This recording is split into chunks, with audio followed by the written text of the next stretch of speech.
Hello and welcome to episode 30 of our Surakeš campaign. In the last episode, we went towards Katarata once again, and we took a very large chunk out of their southern provinces. They are pretty weak now. We've kind of kicked them out into this exclave over here where the gnolls once were. We have some more provinces that we will have to clean up, but we took a lot of land. So, as we are going into today's episode, we have some housekeeping that we need to do. I need to get up to 100% religious unity as fast as possible for multiple missions. Alright. Once we have that absolutism, which will tick up, we need religious unity for this mission, and we also need religious unity for a mission further up. That is problematic for us, because we are currently sitting at 65% religious unity, and we are converting decently fast. Now, this is an okay missionary speed to go with, but there's more than just these easy provinces. We have so much Ketaradan that we're going to need to convert. So the first thing I'm going to do is I'm going to state some Ketaradan provinces. Now, this is a very good state. It's a very good state. The question is that where I want to actually make a full state? Because this could also be a very powerful trade company and could get us an extra merchant. Well, no, we can't turn into a trade company because we have to convert it. So might as well just state it up. There we go. We can't state everything, but that's okay. That will allow us to then accept Ketaradan as a culture, which will decrease the conversion times in this area, which is going to help so much. So much. If we see here, yeah, look, they're not even up here anymore. They've all been cut in half almost. So that's huge.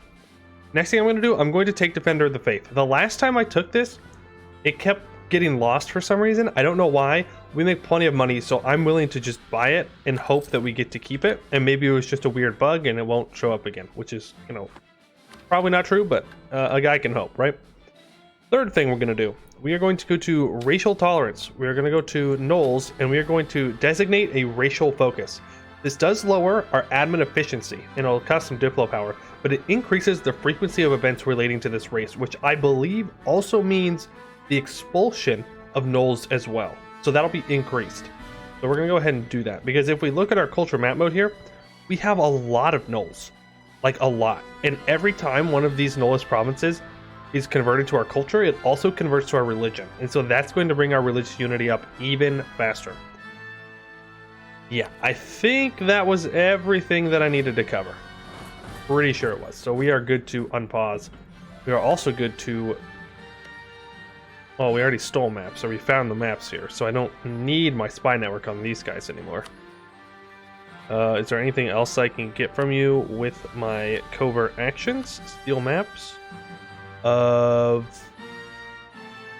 actually I don't want those maps. No, we'll just take it off. That's fine. Gnollish minority expelled. See, that's exactly what I'm talking about. The problem is, I don't want the gnollish minorities to be expelled. I want the gnollish majorities to be expelled. Now it is 1648. We have 2 years until global trade can spawn, which is a problem for us, because that also means that rebellionism can spawn. And rebellionism is another religion that we're gonna have to deal with, and it has centers of reformation, which is a pain to deal with when you want 100% religious unity, because it just converts random things all over the place. But luckily, they'll probably be up here, so we won't have to deal with it too much. But I believe we do have some rebellion provinces, yeah, that were already given away by the AI. Also, we could take this out of the Empire if I wanted to. I'm not sure that's worth it.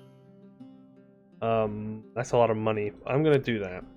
Alright, let's go ahead and build cathedrals. I would like a cathedral in that province. There. I'm just trying to find the highest development and put a cathedral in it to convert it faster. Actually, you've already been converted, but we'll build it anyway. Yeah, the main province I was worried about was Brisson, so that should speed it up, because cathedrals give plus 3% missionary strength, which is pretty useful. In fact, let's Go over here and just build them everywhere. I know it's not a good use of money, but I think to me it's worth it. That way I can convert everything faster. Because that is what is holding us back at the moment.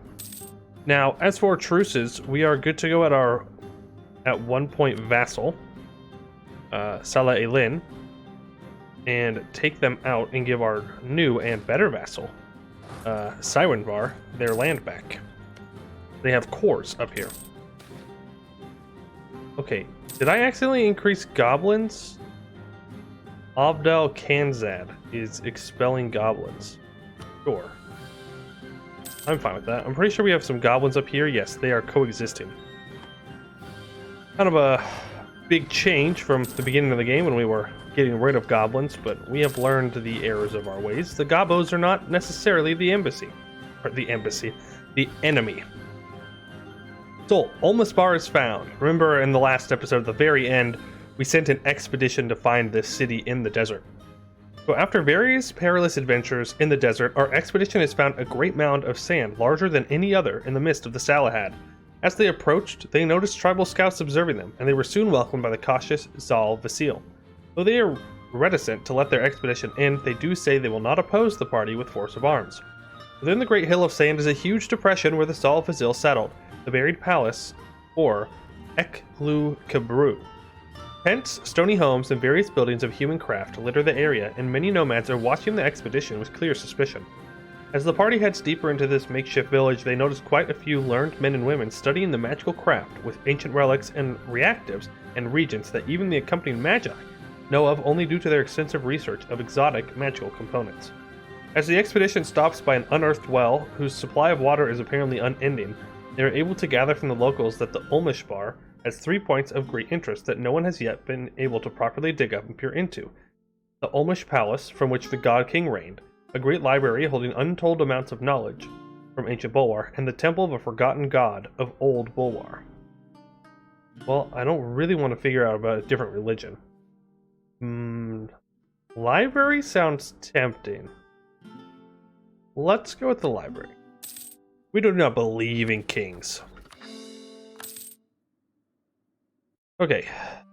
You guys come over here. We don't need more than just one stack. This will be a really, really easy war. Polish separatists, we can deal with them. Take this 4-4 general off of there. Send you over. Okay, never mind. We do actually need a general up here. You are the 2-2-3-4. We'll slot you in.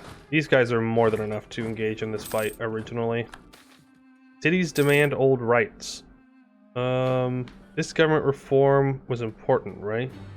Well, it's no longer important. We have the necessary possibility of absolutism. But I'd rather not lose stability. Rather not. Losing stability is literally never a good thing. Always ends up hurting more in the long run. Okay, Salahad, declare war. Good relations. Sorry, let me fix that real quick. There you go. We have insulted them. They're stupid. They were disloyal. How dare you claim to be friends? Alright, we still have the Defender of the Faith, so we're going to convert this. Let's see if we declare war. Does it get rid of it? Because that was one of my theories, is that when we declare war, we lose the Defender of the Faith. Nope, still have it. Okay. Would love to just keep it. New coin. Yeah, I'll take the inflation. I'll lose the prestige. Oh, right. I need a thing.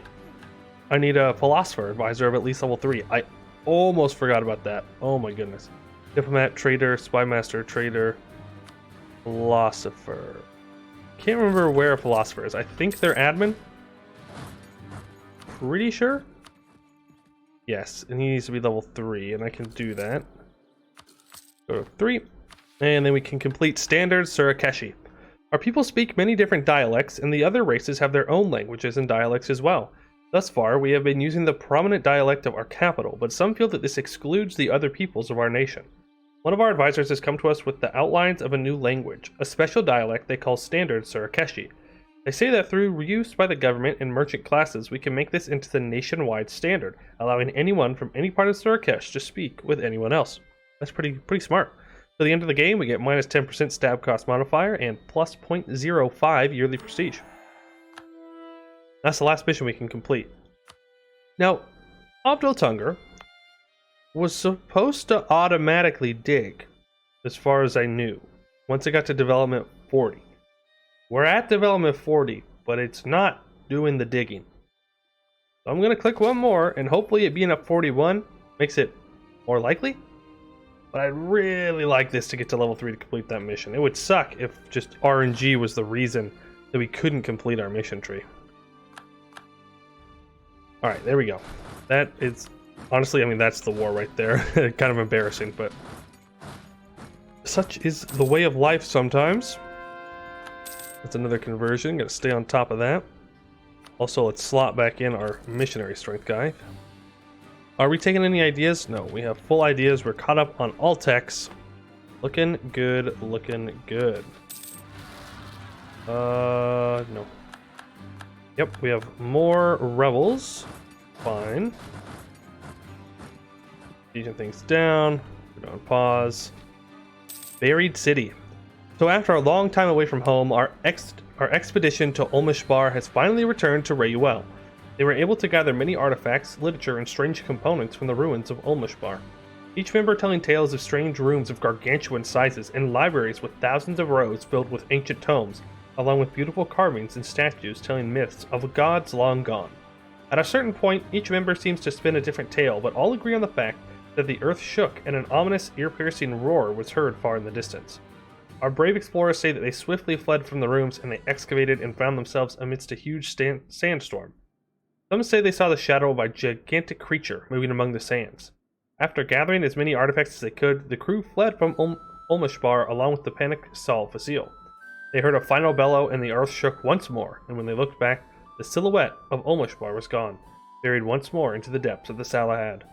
The crestfallen Sal Facile tribe accompanied the expedition until they reached Saranza, their settlement which was once only used as a place to meet foreigners, now their permanent home, and stopped there while our party went on its way with the artifacts they took. Ulmishbar returns to the depths, never to be found again. So until 1675, we gain yearly prestige, plus 0.5, we get yearly Republic Tradition, plus 2.0, and monthly Splendor, plus 0.5. We also get Dinu Magi until the end of the game, giving the following effects: nothing. Okay, well, I guess it's better than getting something bad. I'll take nothing over something bad. Gotta keep an eye on those rebels. Don't want them to come and mess with us. Let's take that back.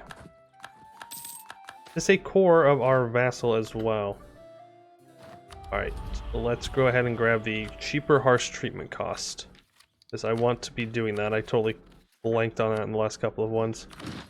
Yep, harsh treatment, and do one here, and just keep harsh treating them. Get that free absolutism. Perfect. What are we up to? 28. We're close. We're close. The mission I once thought uncompletable. Uncompletable? Incompletable? I don't know. It's too... Words are hard, you know? Words are hard. Yes. Pirates. Let them in. We're getting a lot of goblins. That's okay with me. We are chill with the gobos. We still have this. Ew. You want military access? Sure. Doesn't hurt me at all. We're making 164 ducats a month. 164. And we didn't even have, like, all the best manufacturers. Also, I'm just sitting here on 100% war score like a fool. Let's go take care of these troops before we peace out. There we go. Now, Sirenvar. This is your core as well, right? Yes, it is. Let's switch the capitals on over. Perfect.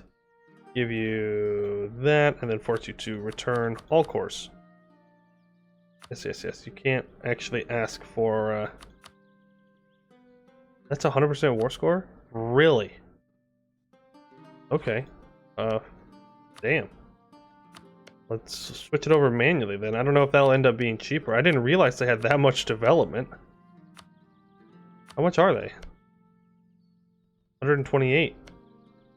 Well, then we should be able to get this. How much development is this? Oh, that's 16. Yeah, that would probably be a lot of war score.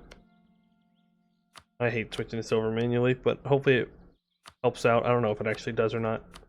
It'll make me feel better for trying. Nope, we cannot take everything. Heartbreaking. That's okay, we'll leave that. That's a great way to have rebels pop up and can't do anything about them. I would say that's still a pretty good peace deal. Siren Var is looking good, and they are also very, very, very loyal. How much money are you bringing in? Only 149.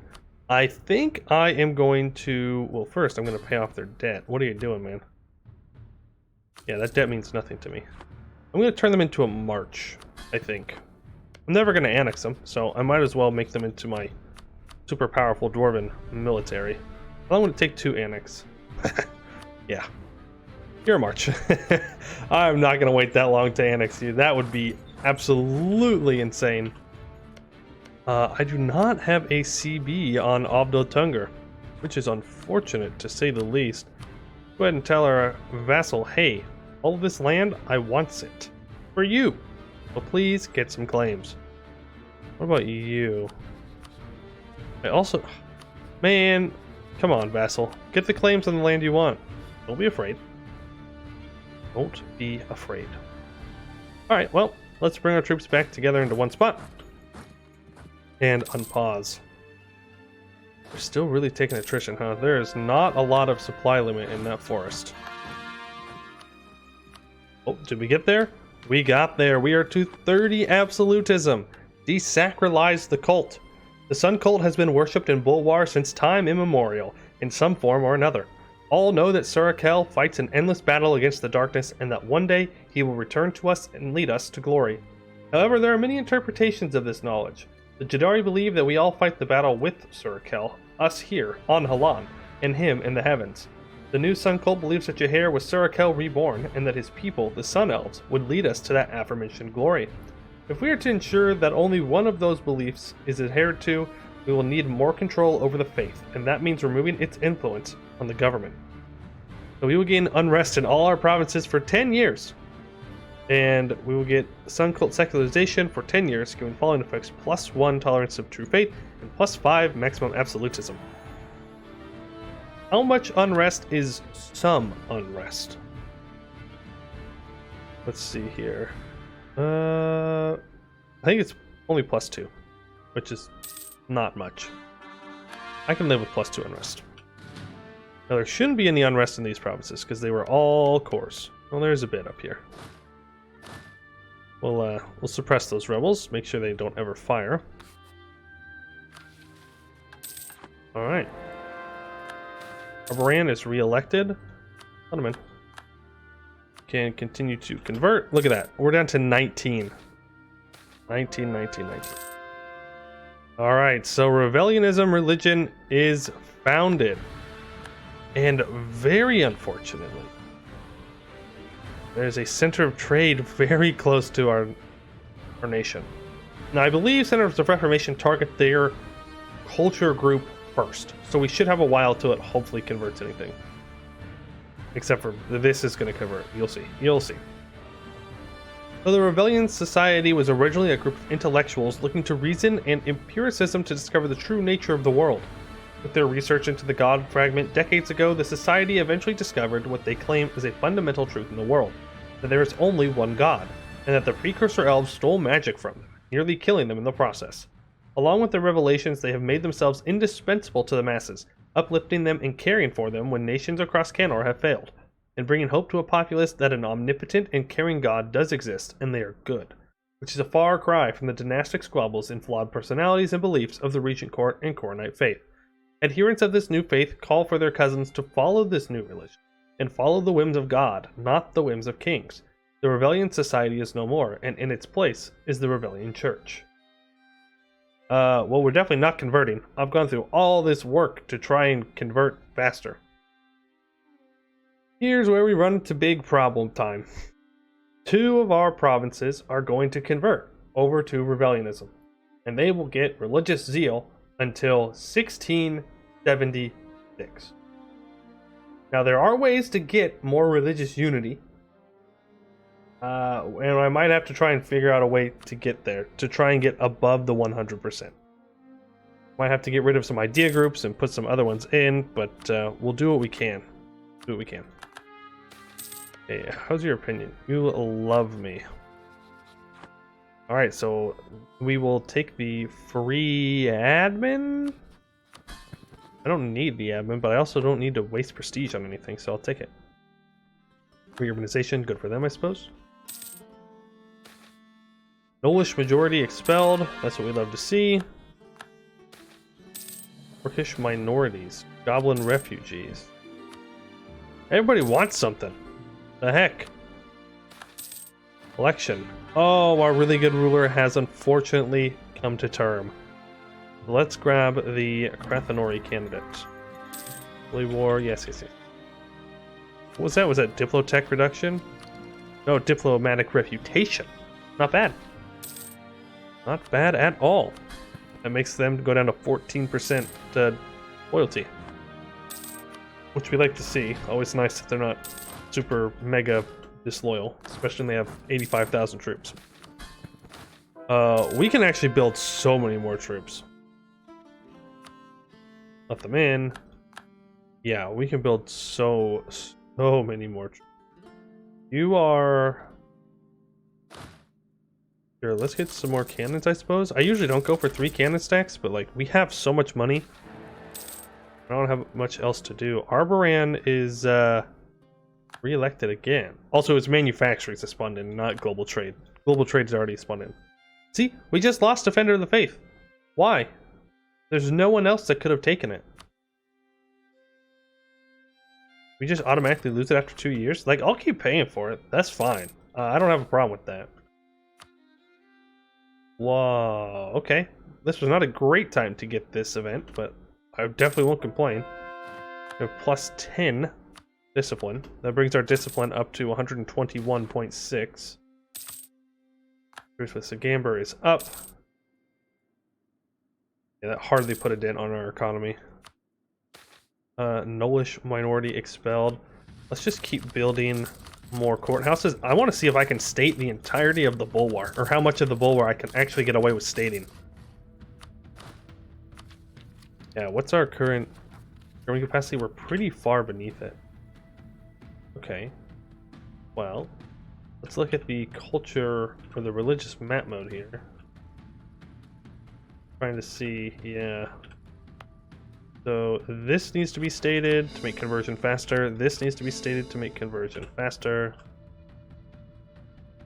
I guess we just state this for fun. Same thing with that. Why not? Just start making our way down the coastline?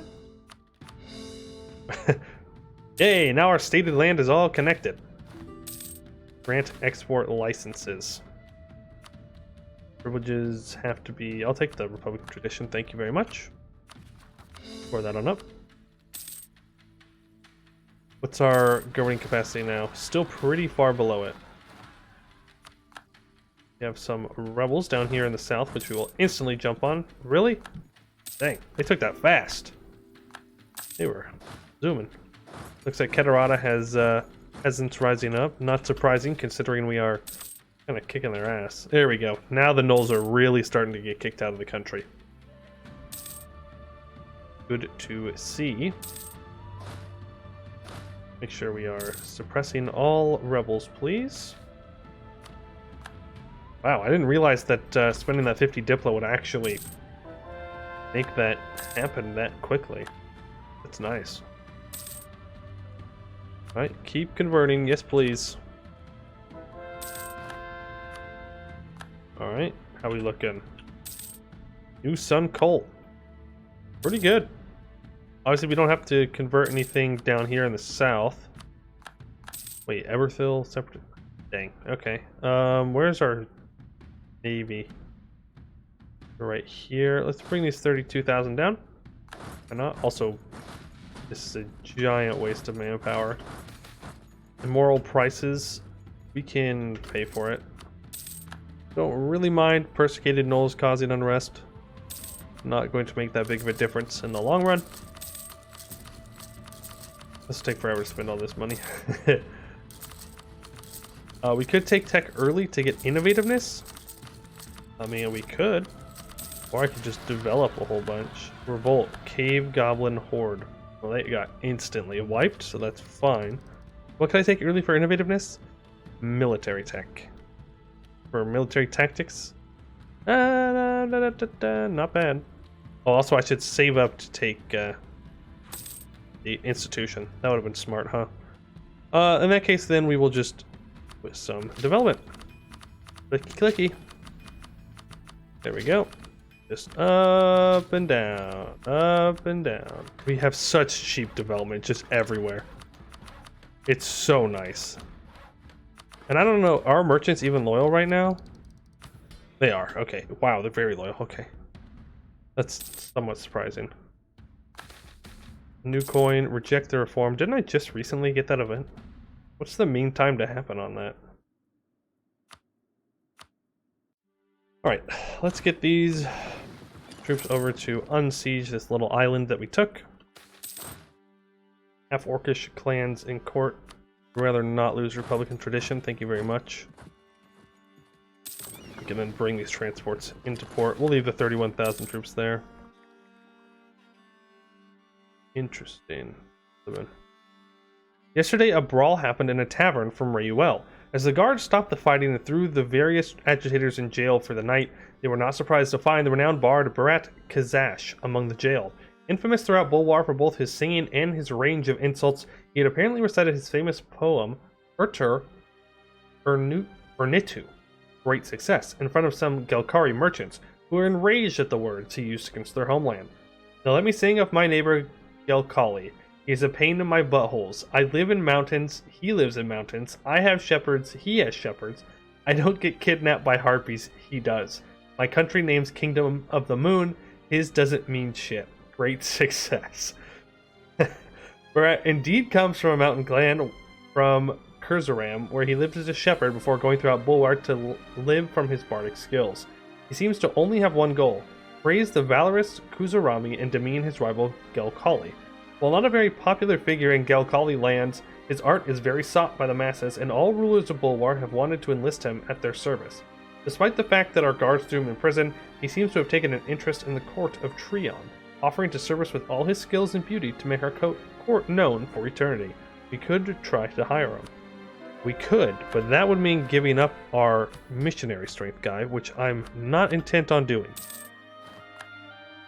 Alright, that is a good truce up, because now we can go back to war with the dwarves over here. Fine. You've convinced me. You've convinced me. Yes, do we have... Well, I know we have a CB on Ordston. My god. They're gonna make me earn it, though, aren't they? Those dwarves are not going down without a fight. Gee, they're literally all allied. Literally, all the dwarves are allied up here. Abdel Kanzad is left to die. But the rest of them? Friends. Pretty crazy, but that's something we're going to deal with in the next episode. That is all the time I have for today. We'll win. It's only a matter of time. The dwarves shall fall. I would like to thank you all for watching, and I hope to see you in the next one.